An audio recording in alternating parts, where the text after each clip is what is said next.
नमस्कार, आपकी बात छत्तीसगढ़ देख रहे हैं आप। आपके साथ मैं हूं अभिलाष मिश्रा। छत्तीसगढ़ में कोरोना के बढ़ते आंकड़े बता रहे हैं कि तीसरी लहर की दस्तक हो चुकी है। 6 दिन पहले जो आंकड़ा 250 से कुछ ज्यादा था, वो कल करीब 2500 तक पहुंच गया। उधर तीसरी लहर को लेकर सरकार तमाम तैयारियों को पुख्ता करने का दावा कर रही है, लेकिन इस सबके बीच निकाय और पंचायत चुनाव में जुटने वाली भीड़ खतरनाक साबित हो सकती है। बीजेपी कोरोना को लेकर तैयारियों पर सवाल खड़े कर रही है। सरकार कह रही है कि तैयारी पूरी है, लेकिन जब तस्वीरें आप देखेंगे, चाहे वो नगरीय निकाय चुनाव की हो या फिर आने वाले पंचायत चुनाव की तैयारियों की, तो आपको लगेगा कि तैयारी तो है, लेकिन क्या तीसरी लहर को आमद उसकी जो हो रही है उसको निमंत्रण देने की है या कोरोना से लड़ने की है? इसी पर करेंगे आज आपकी बात।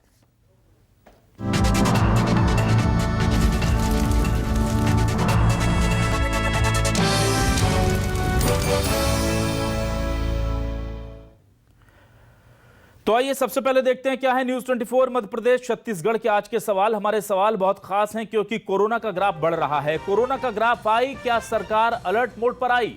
लॉकडाउन लगाया तो क्या खाएंगे, नहीं लगाया तो क्या सुरक्षित रह पाएंगे?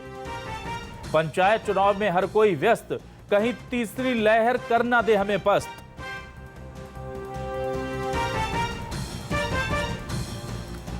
छत्तीसगढ़ में तीसरी लहर की दस्तक, सियासी जमावड़े पर रोक लगेगी कब? ये सवाल हम उठाएंगे, लेकिन उससे पहले आपको दो सियासी बयान सुना देते हैं। बीजेपी और कांग्रेस की तरफ से किस तरह से इस पूरे मामले को लेकर बयानबाजी हो रही है, सुनिए।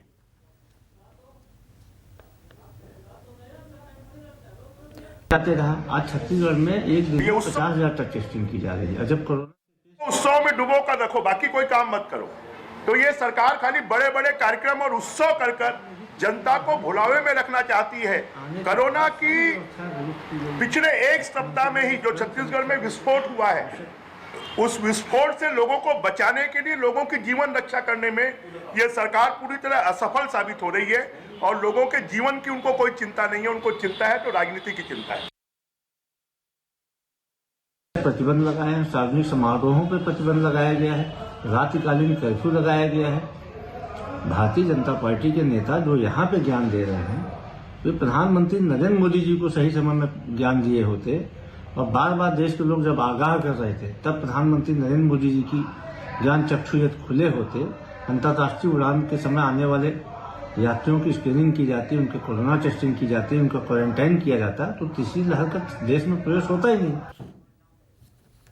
तो हमारे साथ दो खास मेहमान जुड़ चुके हैं, हम सीधे उनका रुख कर लेते हैं। हमारे साथ कांग्रेस के वरिष्ठ नेता अजय साहू जी जुड़े हुए हैं। बहुत स्वागत है अजय जी आपका न्यूज 24 मध्य प्रदेश छत्तीसगढ़ पर। और हमारे साथ अनुराग सिंहदेव जी जुड़े हुए हैं, बीजेपी के प्रवक्ता। बहुत स्वागत है अनुराग सिंहदेव जी, वरिष्ठ नेता हैं बीजेपी से, हमारे साथ जुड़ चुके हैं। बहुत बहुत स्वागत है अनुराग सिंहदेव जी आपका भी।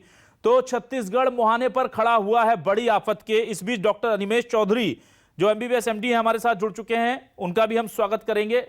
डॉक्टर अनिमेश, आपका बहुत स्वागत है न्यूज 24 मध्य प्रदेश छत्तीसगढ़ पर। और हम अपने दर्शकों को बता दें कि डॉक्टर अनिमेश जो है वो खुद भी एसिम्प्टोमेटिक कोरोना पॉजिटिव है। क्या ये जानकारी मेरी ठीक है डॉक्टर अनिमेश?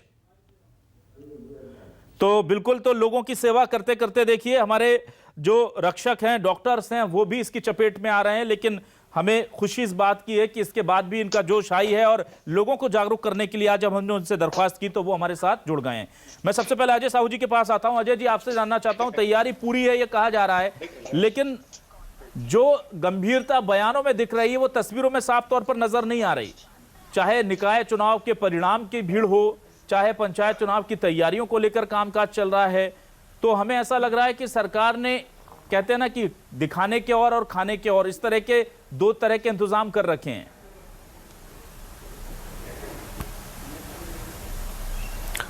देखिए अभिलाष जी, हमारी सरकार के खाने की दांत भी वही है और दिखाने के दांत भी वही हैं। छत्तीसगढ़ में कोविड-19 की 2 लहर को हमने झेला है और सफलतापूर्वक उससे लड़ाई लड़ी है। केंद्र सरकार ने हमें क्या संसाधन उपलब्ध कराए हैं, ये बात का विषय है, उस पर भी मैं आऊंगा। लेकिन दोनों जो कोविड की जो दोनों लहरें थी, दोनों वेव जो आए थे, उससे हमने सफलतापूर्वक लड़ाइयां लड़ी हैं, कैजुअलिटी कम हुई है। और आज भी जो 15 से 18 वर्ष के बच्चों को टीकाकरण का जो अभियान चालू हुआ है, उसमें हमने 6.5 लाख बच्चों को टीकाकरण लगा दिया है।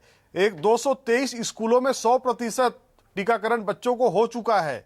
इसके अलावा 1,90,000 1.90 लाख हमने फर्स्ट डोज टीकाकरण किया है और 1,23,000 जो है 1,23,000 जो डोज है वो दूसरे सेकंड डोज हमने लगाया है। 17,000 ऑक्सीजन बेड की व्यवस्था सरकार कर चुकी है, 4,000 आईसीयू बेड हमारे पास हैं, 7,000 वेंटिलेटर हमारे पास हैं। पुराने जो कोविड केयर सेंटर थे उनको फिर से रीएक्टिवेट करने का काम युद्ध स्तर पर जारी है। सभी प्रकार की परिस्थितियों से लड़ने के लिए हम पूरी तरह से तैयार हैं। भारतीय जनता पार्टी जिस तरीके से बयानबाजी कर रही है ये लोगों को पैनिक करने की दिशा में ले जाने की ओर एक तरीके से राजनीति हो रही है। मैं लोगों से कहना चाहूंगा घबराने की आवश्यकता नहीं है। सरकार आपको सुरक्षित रखने के लिए, आपको बेहतर स्वास्थ्य सेवाएं मिल सके इस दिशा में लगातार काम कर रही है। लेकिन भारतीय जनता पार्टी की जो केंद्र की सरकार है वो छत्तीसगढ़ के साथ किस तरीके का व्यवहार कर रही है इस पर भी जाना जरूरी है। जो ओमिक्रॉन वेरिएंट आया है छत्तीसगढ़ में अभी एकमात्र मरीज उसका मिला है, उसकी सैंपल रिपोर्ट जाती है भुवनेश्वर, क्योंकि वहां पर जीनोम सीक्वेंसी का लैब है। छत्तीसगढ़ के पास लैब नहीं है, हमारे पास इंफ्रास्ट्रक्चर है। हम अनुमति मांग रहे हैं, कागज में अनुमति देने में केंद्र सरकार जो है जिस तरीके से ढीला रवैया अपना रही है वो दर्शाता है कि छत्तीसगढ़ में से जो आने वाले जो मरीज हैं उनको लेकर के केंद्र सरकार कितनी गंभीर है।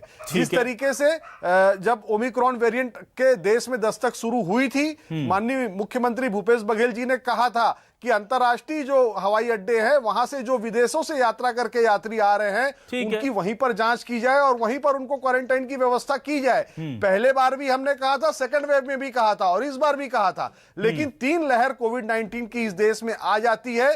केंद्र सरकार केवल राजनीति करने के इसके अलावा कोई दूसरा काम नहीं करती। छत्तीसगढ़ को केवल कागज में अगर आपको लैब की अनुमति देनी है, यहाँ इंफ्रास्ट्रक्चर रेडी है तो आप देने में आनाकानी करते हो। वहीं मध्य प्रदेश को आप 5-5 मशीनें उपलब्ध कराते हो, तो क्या छत्तीसगढ़ का अधिकार नहीं है? ठीक है अनुराग सिंह देव जी, लोगों की जान के साथ खिलवाड़ हो रहा है सिर्फ इसलिए क्योंकि छत्तीसगढ़ में कांग्रेस की सरकार है। ये तो बड़ा गंभीर आरोप लग रहा है बीजेपी पर। अनुराग सिंह देव जी को एक पत्र लिखा हो या एक आवाज उठाई हो, हमारी सरकार ठीक है। अजय जी मैं आपका सवाल ले रहा हूँ, अजय जी आपका सवाल ले रहा हूँ मैं अनुराग सिंह देव जी से। अजय जी 4 लाख वैक्सीनेशन, अजय जी लगता है अजय जी तक आवाज नहीं पहुंच रही मेरी, आगे बढ़ रहे हैं और अजय जी से दोबारा कनेक्ट कर लेंगे हमें। तब तक मैं अनुराग सिंह देव जी के पास आता हूं। अनुराग सिंह देव जी नहीं अभिलाष जी, अजय जी तक आवाज पहुंच भी नहीं सकती है। छत्तीसगढ़ की जनता की आवाज कांग्रेस की इस सरकार के पास नहीं पहुंच रही है, ये बात बहुत स्वाभाविक है। और इसीलिए इस प्रकार के अनर्गल प्रलाप करना, खास तौर पर जब पेंडेमिक हो, महामारी हो, इस प्रकार का आरोप लगाना ये इनकी नियति है। अब मैं इस डिबेट से पहले अभिलाष जी मैं कुछ आंकड़े देख रहा था, राष्ट्रीय आंकड़े जो आज के आंकड़े, तो मुझे ध्यान में आया कि महाराष्ट्र, दिल्ली, पश्चिम बंगाल, केरल, गुजरात, झारखंड, इन सब राज्यों के कंपैरिजन में हम 8वें नंबर पर खड़े हैं आज संक्रमण। आज संक्रमण की दर 3,000 की आई है आज की जो दर है। छत्तीसगढ़ के जो बड़े शहर हैं इसमें पॉजिटिविटी रेट 4% से ऊपर दिखाई पड़ रही है और पूरे स्टेट का लगभग 3.25% के आसपास दिखाई दे रही है। ठीक है। अब संकट की स्थिति ये है कि हम 2.5 करोड़ के आबादी के राज्य है, बाकी राज्य 10-10 करोड़ के आबादी के राज्य हैं। हमारी आर्थिक राजधानी भी नहीं है, हमारा कोई कैपिटल भी नहीं है, हमारा टूरिज्म भी नहीं है, फिर भी हमारा संक्रमण दर इतनी तेजी से क्यों बढ़ता है? ये एक बहुत बड़ा प्रश्न है छत्तीसगढ़ के अंदर। पिछले बार भी यदि आपको ध्यान में होगा अभिलाष जी, हम पीछे नहीं थे, उसमें भी हम काफी अंडर 10 ही थे, छत्तीसगढ़ अंडर 10 था। आज भी हम 8वें नंबर पर खड़े हैं। आबादी की तुलना में यदि कंपेयर करेंगे तो हम 3रे नंबर पर देश के अंदर। तो सर जब इतनी खराब स्थिति है अनुराग सिंह देव जी, तो जीनोम सीक्वेंसिंग की परमिशन क्यों नहीं दिलवा देते हैं आप? वही उसी पे आ रहा हूँ विलास जी, मैं उसी पे आ रहा हूँ। ये सरकार, इस सरकार के मुख्यमंत्री चुनाव में ज्यादा रुचि लेते हैं। इनकी रुचि असम में रहती है। जब कोविड फैलता है तो यहाँ क्रिकेट मैच कराते थे, फिर असम चले जाते थे दौरे में चुनाव में। अब ये फिर से जब दूसरा वेरिएंट आया है, फिर से जब यहाँ पर संक्रमण फैल रहा है तो ये उत्तर प्रदेश के दौरे में, उत्तर प्रदेश के इंचार्ज है, तो इनकी रुचि दूसरे प्रदेशों में है। इन्होंने अपनी तैयारियां नहीं की थी और इस ऐसे नियम बना के रखे हैं छत्तीसगढ़ के अंदर जिससे संक्रमण फैलना अवसंभावी है, संभावित दिख रहा है। मैं तो आपको ऐसे इनके नियम बताऊंगा कि ये कह रहे हैं कि 4% जिस साल में जब पॉजिटिविटी रेट आ जाएगी तब हम स्कूल बंद करेंगे। अभी तक ये 6 जिलों के स्कूल बंद कर चुके हैं। तो क्या आज की तारीख में ये आमंत्रण दे रहे हैं कि 4% पहुंच जाए? क्या 3% वालों को बंद करने की आवश्यकता नहीं है? क्या घर घर में आप कोविड पहुंचाना चाहते हैं? क्या बच्चों के जान के साथ खिलवाड़ करना चाहते हैं? तो ये इनकी तैयारी खुद आधी अधूरी है। ठीक है, ना लैब स्थापित किए, ना पूर्व तैयारी की। ठीक है सर, ठीक है, ये सभी क्षेत्रों में फेल्यूर की। ठीक है। इस बीच में पीसीआर से गुजारिश करूंगा कि आज के पंचायत के चुनावों को नतीजे जो आए थे उस वक्त की तस्वीरें भी जरा हमारे टेलीविजन स्क्रीन पर दर्शकों को दिखाते चलें, ताकि हमें यह भी पता चल जाए कि सरकार की तैयारियां एक तरफ कितनी है और दूसरी तरफ लापरवाहियों का क्या आलम है, वो भी हम दिखाएंगे। डॉक्टर अनिमेष जी के पास आता हूं। डॉक्टर अनिमेष, मैं आपसे जानना चाहता हूं, हर बार ये कहा जाता है और जाहिर सी बात है कि हमने पिछले कुछ अपने एक्सपीरियंसेस से सीखा होगा और चीजें ठीक हुई होंगी, लेकिन जिस तेजी से ये संक्रमण फैल रहा है डॉक्टर अनिमेष, क्या आपको लगता है कि अलार्मिंग कंडीशन है और अभी बहुत ज्यादा हमें संजीदा होना होगा, क्योंकि अभी जिस स्तर पर काम हो रहा है वो शायद कम पड़ सकता है? अभिलाष जी, कुछ बातें मैं कहना चाहूंगा। मैं दोनों महानुभावों की बातें सुन रहा था और मुझे शायद लगता है कि कुछ चीजें उनको भी नहीं पता है। मैं बताना चाहूंगा कि जीनोम सीक्वेंसिंग अगर नहीं भी होता है कोई फर्क नहीं पड़ता है। प्लीज समझिए इस बात को जी। आपको कोई फर्क नहीं पड़ता है कि ओमिक्रॉन है, डेल्टा है, क्या फर्क पड़ता है? ट्रीटमेंट सेम चलना है, आपको वही ऑक्सीजन देना, वही ट्रीटमेंट देना, वही हॉस्पिटल बनाना है। उस चीज से बाहर निकलिए, राजनीति से बाहर निकलिए। थर्ड लहर आ चुकी है। पिछले 5 दिन में जितने केस आए हैं, जितने केस हमने देखा है, उतने केस डेल्टा में शायद 1 महीने में नहीं आए थे सेकेंड वेव में। पहली चीज। दूसरी चीज, थर्ड वेव में हेल्थ वर्कर्स सबसे पहले इन्फेक्ट हो रहे हैं। आप डेटा उठा के देखिए, बहुत सारे हेल्थ वर्कर्स इन्फेक्ट हो चुके हैं। अगर हेल्थ वर्कर ही इन्फेक्टेड हो जाएंगे तो क्या फर्क पड़ेगा? फिर आप किसके थ्रू आप मैनेज करेंगे चीजों को? तीसरी बात मैं कहना चाहूंगा, जो शायद हमारे जो नीति बना रहे हैं उनको यह बात पता होना चाहिए। और प्लीज अजय जी, मैं आपके द्वारा ये बात सरकार तक पहुंचाना चाहूंगा कि 5 तारीख को सेंट्रल गवर्नमेंट की एक गाइडलाइन आई और WHO और बाकी गाइडलाइंस भी बोल रहे हैं कि जो थर्ड लेयर है इसमें हमको थोड़ा सा आइसोलेशन कम रखना है, 7 दिन का आइसोलेशन रखना है, ऐसा सेंट्रल गवर्नमेंट की गाइडलाइन बोलती है। और 5 तारीख को छत्तीसगढ़ स्टेट की गाइडलाइन आई है जिसमें बोला जा रहा है कि 14 दिन का आइसोलेशन प्लस निगेटिव रिपोर्ट।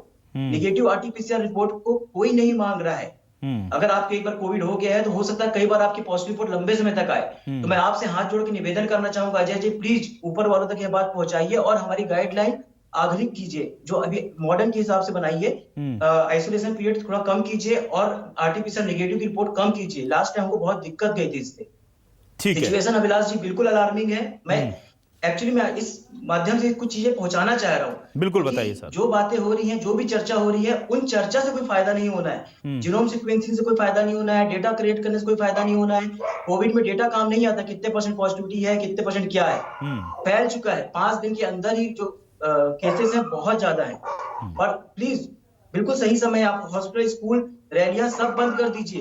अगर आप केस की संख्या कम रखेंगे, केसेस की संख्या कम रखेंगे, तभी आप इसको संभाल पाएंगे।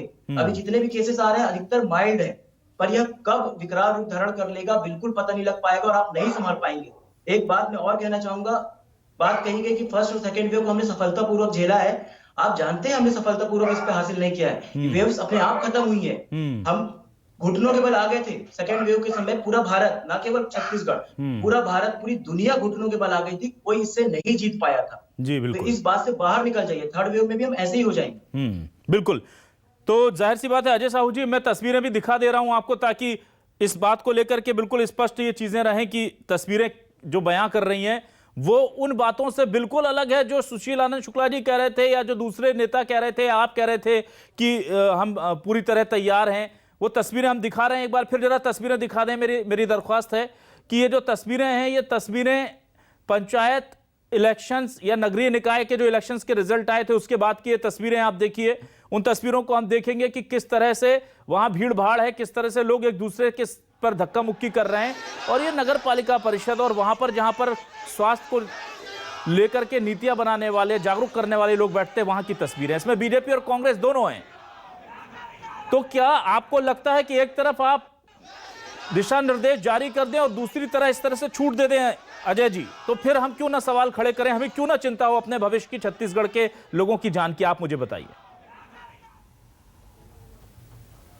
निश्चित तौर पर अभिलाष जी, आप इस देश के चौथे स्तंभ हैं, आपको सवाल खड़े करने का अधिकार है, लेकिन बहुत विनम्रता के साथ अभिलाष जी मैं ये बात कहना चाहूंगा, ये जो फुटेज आप दिखा रहे हैं ये फुटेज पिछले महीने के हैं, जब यहाँ पर केसेस की संख्या बहुत कम थी। नगरीय निकाय के रिजल्ट कब आए, उस डेट में केसेस कितने आ रहे थे, इसको भी देखने की आवश्यकता है। केसेस आने में जो बढ़ोतरी यहाँ हुई है पॉजिटिव केस में, वो पिछले 3 दिनों में हुई है। 1 तारीख के बाद, 2 तारीख के बाद जो है वो केसेस बढ़े हैं ना। अभी भी जो तौर पर अभी भी दुर्ग और जहां पर तमाम जगह से मेयर और बाकी चीजों के जो रिजल्ट्स आ रहे हैं सर, वहां भीड़ नहीं है, क्या आप श्योर हैं इस बात को लेकर?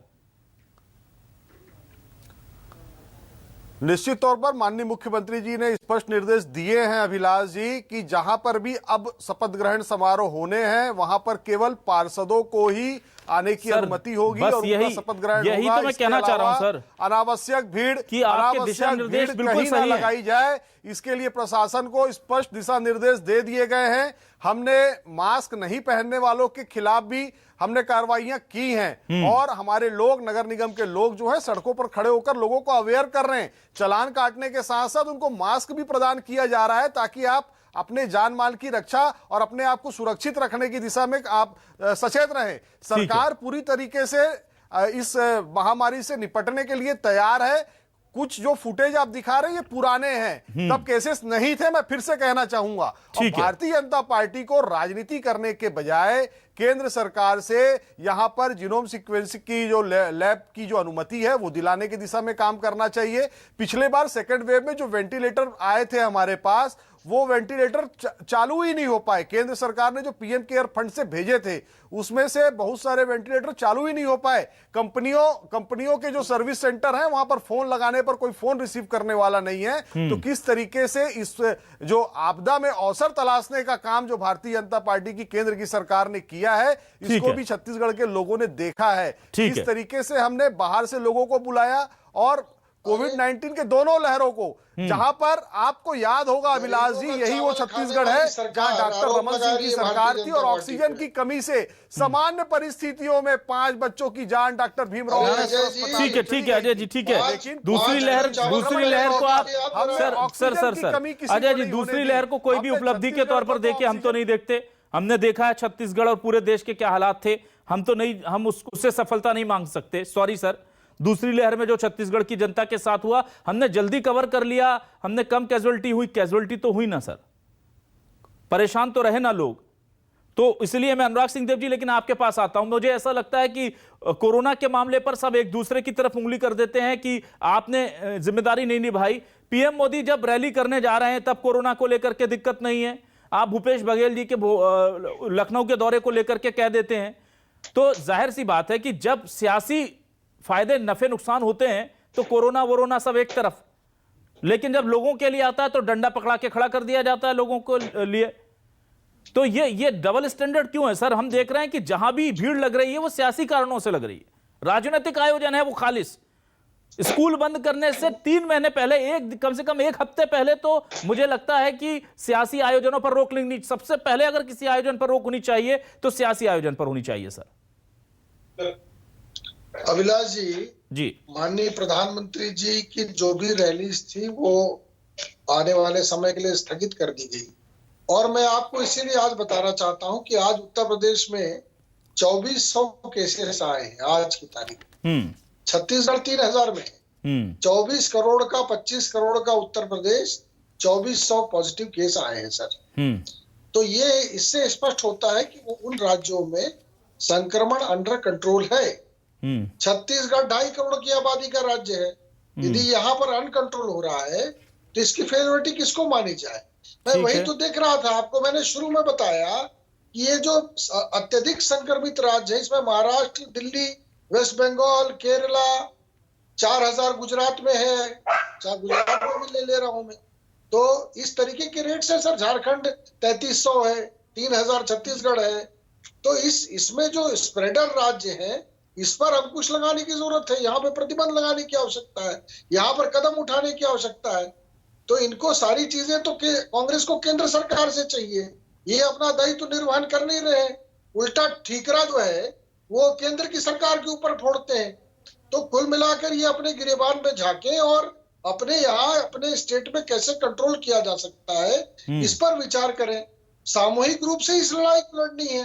मैं तो ये नहीं कह रहा हूं कि कांग्रेस अलग लड़ेगी, भाजपा अलग लड़ेगी। हम सब सामूहिक रूप से लड़ेंगे इस लड़ाई को। लेकिन इसमें कांग्रेस कहीं ना कहीं आरोप की राजनीति कर रही है, प्रत्यारोप की राजनीति कर रही है, अपना दायित्व का निर्वहन नहीं कर रही है। जी ठीक है डॉक्टर अनिमेष, मैं आपसे जानना चाहता हूं कि ये आपको लगता नहीं है कि हमारे यहाँ कुछ सिस्टम जो है वो पॉलिटिकल फायदे के हिसाब से उसको तोड़ मरोड़ दिया जाता है? और जैसे कि अजय जी कह रहे हैं कि दिशा निर्देश जारी हो गए, तो मैंने पहले ही कह दिया था कि दिशा निर्देश तो हो गए हैं जारी, एग्जीक्यूशन की मैं बात कर रहा था कि एग्जीक्यूशन कितना हो रहा है। कितना अंतर देखते हैं सर आप, जब ऊपर से कोई नियम कानून का के लिए आदेश चलता है, नीचे जमीनी स्तर पर आते आते उसके क्या हालात हो जाते हैं? अभिलाष जी, जैसा कि आप देख रहे हैं और सभी कोई देख रहे हैं, बात तो सही है जो आप बोल रहे हैं। मैं एक बात फिर से कहना चाहूंगा कि जब घर में आग लगी होती है तो पहले आग बुझाई जाती है, किसने आग लगाई ये नहीं देखा जाता।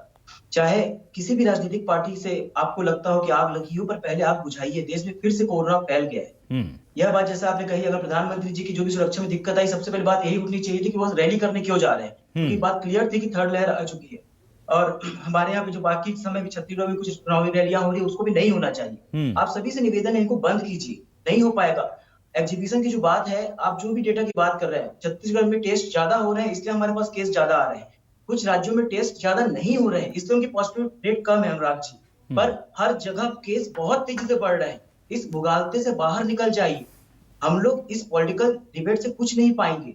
लोग इन्फेक्ट होंगे और अचानक से, जैसा कि होगा कि अचानक से करोड़ों लोग इन्फेक्ट हो जाएंगे और हॉस्पिटल बेड नहीं मिल पाएंगे। अभी हम यह बात इसलिए कर पा रहे हैं क्योंकि हमको लग रहा है कि माइल्ड फीवर है, हर कोई घर में होम आइसोलेट हो जा रहा है, किसी को दिक्कत नहीं जा रही है, तो शायद हम निपट लेंगे। ऐसा नहीं है। अभी अगर 1 लाख लोग इन्फेक्टेड हैं तो 1000 लोग को आइसोलेशन की जरूरत, 1000 लोगों को बेड की जरूरत पड़ रही होगी।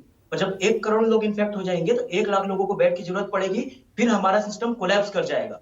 आप भी जानते हैं साहू जी, हमारा सिस्टम कोलैप्स कर जाएगा। हम लोग सक्षम नहीं है। हम क्या, विकसित देश भी सक्षम नहीं है इतने हाई पैमाने में लोगों को संभालने में। अमेरिका हो, जर्मनी हो, कोई भी विकसित देश सक्षम नहीं है। ठीक है अजय साहू जी, करना ही एकमात्र उपाय है। ठीक है अजय साहू जी, आपने कहा कि लगातार आप लोग कहते रहे, राहुल गांधी जी भी कहते रहे, पीएम से दरख्वास्त करते रहे कि लॉकडाउन लगाइए, विदेश से होने वाली यात्राओं को रोकिए, चुनावी रैलियों को रोकिए, लेकिन सरकार ने उस समय ध्यान नहीं दिया।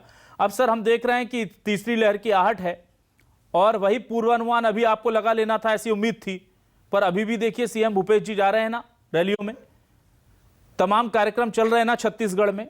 तो क्योंकि बीजेपी ने नहीं सुनी थी तो अब आप भी नहीं सुनेंगे।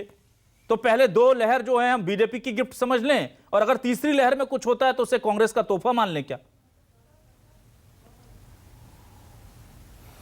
देखिए अभिलाष जी, माननीय मुख्यमंत्री जी का यहाँ पे केसेस आने के बाद में सार्वजनिक कार्यक्रम और भीड़ इकट्ठी करने वाला कोई भी कार्यक्रम नहीं हुआ है। आज भक्त माता राजिम की जयंती थी, साहू समाज की आराध्य देवी हैं, वहां पर भी भीड़ इकट्ठी नहीं की गई थी। केवल प्रमुख लोगों ने जाकर के आरती की और उस कार्यक्रम को समाप्त किया। कहीं पर भी भीड़ लगाने की जैसी स्थितियां नहीं है। माननीय मुख्यमंत्री जी ने कह दिया है कि जहां पर शपथ ग्रहण समारोह होना है, जिन निकायों में अध्यक्ष, उपाध्यक्ष और महापौर के शपथ ग्रहण, पार्षदों के शपथ ग्रहण होने, वहां भी केवल उन्हीं लोगों को बुलाया जाए जिनका शपथ लेना है, और उसके अलावा भीड़ इकट्ठी करने से मनाही की गई है। इसके अलावा कोई भी राजनीतिक कार्यक्रम छत्तीसगढ़ में हम नहीं होने दे रहे हैं। धारा 144 लगाई गई है, धरना प्रदर्शन पर पूरी तरह प्रतिबंध लगा दिया गया है। इसके अलावा 35,000 हम रोज टेस्टिंग कर रहे हैं। उसके कारण से कुछ हो सकता है कि संख्या आपको ज्यादा दिख रही हो, लेकिन जब आप टेस्टिंग ज्यादा करेंगे तो पॉजिटिव केसेस भी आएंगे। लेकिन अगर पॉजिटिव केसेस आ रहे हैं तो स्थितियों को नियंत्रण में करने के लिए स्वास्थ्य विभाग का जो हमारा अमला है वो पूरी तरह से लगा हुआ है। सेकेंड वेव में आपको याद होगा कि किस तरीके से कुछ निजी अस्पतालों ने अधिक पैसे ले लिए थे। देश में छत्तीसगढ़ इकलौता राज्य है अभिलाष जी जिसने निजी अस्पतालों के लिए एक रेट की गाइडलाइन तय की थी, और उससे अधिक पैसा जिस निजी अस्पतालों ने लिया है उसको मरीजों को वापस दिलाने की दिशा में भी छत्तीसगढ़ की भूपेश बघेल जी की सरकार ने काम किया है, और अधिक पैसा देने के बाद पैसे वापस हुए हैं। ये देश में इकलौता उदाहरण छत्तीसगढ़ है। आज 2400 केस अगर छत्तीसगढ़ में आ जाते हैं अभिलाष जी, तो भारतीय जनता पार्टी हाय तौबा मचा रही है। लेकिन देश में 1,17,000 केस रोज आ रहे हैं, लोगों की 400-500 लोगों की रोज मृत्यु हो रही है। उस दिशा में इनके पास कोई जवाब नहीं है। ओमिक्रॉन वेरिएंट क्या देश के अंदर पैदा हुआ? जिस समय पूरे विश्व में ये फैलने लगा, तो माननीय मुख्यमंत्री जी ने कहा था कि एयरपोर्ट पर आप सख्ती करिए, लेकिन सख्ती करने के बजाय आपने पूरी तरीके से जो आपका कुप्रबंधन है उसका एक मिसाल पैदा किया कि ओमिक्रॉन जो है आज पूरे देश भर में फैल चुका है। रायपुर में जो एक मरीज था जिसकी पुष्टि जीनोम सीक्वेंस लैब नहीं होने के कारण 10 दिन बाद उसकी रिपोर्ट आती है और वो व्यक्ति ठीक हो जाता है। अगर उसके साथ कुछ गलत हुआ होता तो इसका जिम्मेदार कौन होता? केंद्र की मोदी सरकार है कि नहीं? अगर हमारे पास इंफ्रास्ट्रक्चर है तो हमको लैब प्रदान करने में, अनुमति प्रदान करने में दिक्कत क्या है? अनुराग जी कहे ना, साथ में लड़ने की बात करते हैं, लेकिन लड़ने की बात करना और लड़ाई लड़ना दोनों अलग चीजें हैं। आप राजनीति करिए, अच्छा है, लेकिन यही छत्तीसगढ़ के लोगों ने आपके भी 9 सांसद बना करके भेजे हैं। एक प्रतिनिधि मंडल मोदी जी के पास जाना चाहिए छत्तीसगढ़ के सांसदों का, और बात करनी चाहिए कि यहां पर जो जो दिक्कतें हैं उसको भी छत्तीसगढ़ को आप दूसरे राज्यों के साथ समतुल्य व्यवहार करें, जिस तरीके से आपने छत्तीसगढ़ को ठीक है सर, ठीक है ना ठीक है सर, बहुत लंबा हो गया। डॉक्टर अनिमेश आपसे मैं करते हैं ना, एक मिनट अजय जी ठीक है, डॉक्टर अनिमेश अलग है ना ठीक है अजय जी दिख रहा है मुझे वो आज खतरे में है ना, बिल्कुल खतरे में है सर। आप लोग सबसे अंतिम में अपनी बीजेपी और कांग्रेस दोनों सबसे अंत में जाकर के अपनी जो राजनीतिक रैलियां होती हैं उसको जाकर के आप उस पर रोक लगाने की बात करते हैं। 3 दिन पहले जब आपने 4 दिन पहले बोल दिया कि रात्रि कर्फ्यू लग रहा है, तभी उसी दिन ऐलान क्यों नहीं हो जाता है कि कोई राजनीतिक आयोजन नहीं होगा? मुझे बताइए सर, लोगों के लिए नियम कानून बना देते हैं, आप अपने लिए नहीं बनाते हैं, और अपने राजनीतिक आयोजनों में आम लोगों का इस्तेमाल भी करना है। वो भी भर भर के आएंगे रैलियों में, वो भी भर भर के पहुंचेंगे जीत के जश्न में।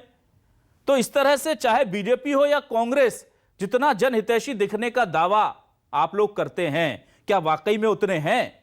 मैं दोनों ही पार्टियों से बराबरी से जिम्मेदारी से पूछ रहा हूं, क्योंकि एक तरफ जब मैं देखता हूं कि आपने पूरे प्रशासन को उतार रखा है सड़कों पर, लोगों को मास्क लगाते हुए फाइन करते हुए देखते हैं, और दूसरी तरफ तस्वीरें एक बार फिर दिखा दीजिए, आज ही की तस्वीरें हैं सर ये अजय जी, दुर्ग की तस्वीरें आपको भेज दूंगा मैं, जब बीजेपी के अध्यक्ष और कांग्रेस के उपाध्यक्ष जो बने हैं उनके जीत के जश्न की तस्वीरें आपको अलग से मैं भेजूंगा।